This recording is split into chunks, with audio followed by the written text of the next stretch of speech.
रावण, लंका का राक्षस राजा, अपने सिंहासन पर बैठा है। उसका चेहरा गंभीर है, आंखों में तेज और मन में गहरी जिज्ञासा। राजसभा में उसकी वीरता और बुद्धि की चर्चा हो रही है, लेकिन उसका मन किसी और ही दिशा में भटक रहा है। मुझे अपनी शक्ति का स्रोत और अधिक प्रबल बनाना है। केवल भक्ति और तपस्या से ही यह संभव है। रावण कैलाश पर्वत के समीप बैठ गया। उसने अपनी आंखें बंद कर लीं और कठोर तपस्या में लीन हो गया। दिन रात बीतने लगे, बर्फ गिरती रही, लेकिन उसकी साधना में कोई विघ्न नहीं आया। हे महादेव, मेरी भक्ति स्वीकार करो। मुझे अपने सान्निध्य का वरदान दो। रावण ने अपनी भक्ति दिखाने के लिए अपने 10 सिरों में से एक एक सिर काटकर शिव को अर्पित करना शुरू किया।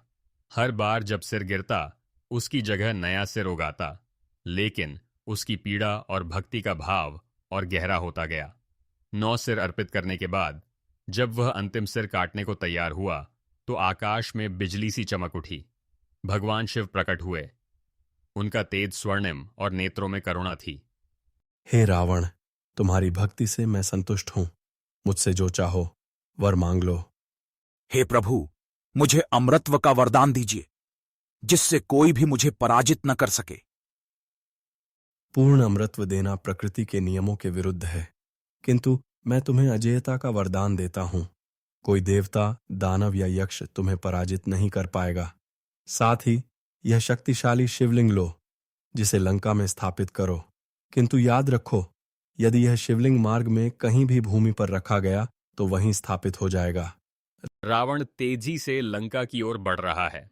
उसकी चाल में दृढ़ता है। देवता भयभीत होकर उसे रोकने की योजना बनाते हैं। भगवान गणेश चरवाहे के रूप में सामने आते हैं।